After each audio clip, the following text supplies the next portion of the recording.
حضرت سلطان العارفین رحمۃ اللہ علیہ اپنی کتاب عین الفقر میں ایک مقام پر فرماتے ہیں، فقر شریعت ہے، فقر طریقت ہے، فقر حقیقت ہے، فقر معرفت ہے، اور فقر معرفت منتہا ہے، اور نہ ہی شریعت کے بغیر طریقت حاصل ہو سکتا ہے اور نہ ہی فقر اللہ تعالیٰ کے عشق کے بغیر حاصل ہو سکتا ہے۔ اے باہو، عاشقوں کی صفات کیسے بیان کی جا سکتی ہے؟ وہ تو بغیر سر یعنی حواس خمسہ کے بغیر لامکاں کی سیر کرتے ہیں۔ حضرت سلطان العارفین رحمۃ اللہ علیہ اس بیت کے تیسرا مصرع میں فرماتے ہیں، عاشق صدا وصال اچ رہندے لا مکانی ڈیرے ہو۔ آپ رحمۃ اللہ علیہ فرماتے ہیں، عاشق ہر لمحہ رب تعالیٰ کے ملاپ میں رہتے ہیں اور ان کا ڈیرا لا مکان پر ہے۔ حضرت سلطان العارفین رحمۃ اللہ علیہ فرماتے ہیں، جن فقراء نے نفس امارہ کا خاتمہ کر لیا ہو وہ فقراء رب تعالیٰ کے عشق میں رہتے ہیں۔ عاشق صادق کا رب تعالیٰ سے وصال ایسے ہے کہ عاشق و معشوق دونوں ایک دوسرے کے سامنے ہوتے ہیں، یعنی ذات نور میں عاشق غرق ہو جاتا ہے۔ دیدار بخش کلام آپ رحمۃ اللہ علیہ ایک مقام پر ایک حدیث پاک نقل فرماتے ہیں کہ رسول اللہ صلی اللہ علیہ وآلہ وسلم نے فرمایا، جب فقر اپنی انتہا کو پہنچ جاتا ہے تو اس کو مقام ربوبیت حاصل ہو جاتا ہے۔ عقل بیدار میں آپ رحمۃ اللہ علیہ ایک مقام پر فرماتے ہیں، عاشقان الہی کو ہمیشہ کے لیے دیدار خدا نصیب ہوتا ہے، بلکہ ان کی غذا ہی اللہ کی معرفت اور فقر محمدی ہے۔ اگر تو دیوانہ صفت عاشق باللہ ہو جائے تو ہر ایک مقام و مرتبہ اور معرفت سے گزر جائے گا۔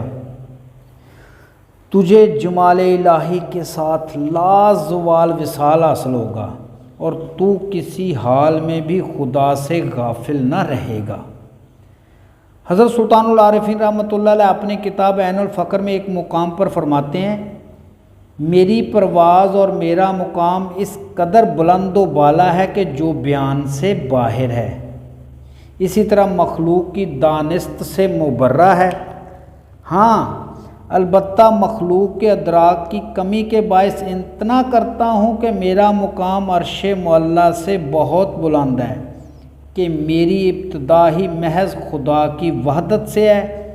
میں اپنے دل کا حال کیا بتاؤں کہ دریائے وحدت پیتا ہوں اور سیر نہیں ہوتا۔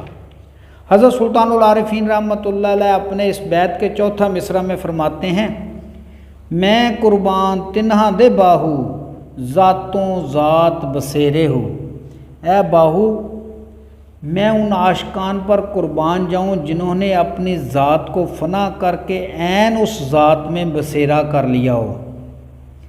نبی پاک صلی اللہ علیہ وآلہ وسلم نے فرمایا، الفقر فخری والفقر منی، یعنی مجھے اپنے فقر پر فخر ہے اور فقر مجھ سے ہے۔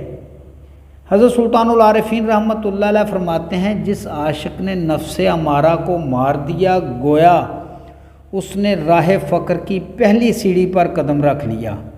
اب اس عاشق کی اگلی منزل اس راہ فقر پر چلتے ہوئے دیدار مصطفیٰ صلی اللہ علیہ وآلہ وسلم ہے، اور پھر اگلی منزل جہاں اس فقیر کا بسیرا ہوگا وہ ہے دیدار پروردگار۔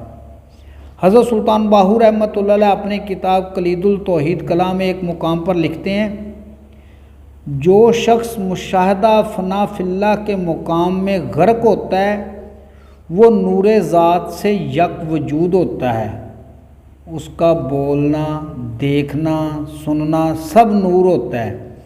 پس معلوم ہوا کہ صاحب نور کا نفس پاک مطمئنہ ہو کر نور بن جاتا ہے، اس کا دل صاف ہو کر نور ہو جاتا ہے، اس کی روح بھی پاک ہو کر نور افشانی کرتی ہے اور اس کا سر اسرار ربانی کا مشاہدہ کرتا ہے۔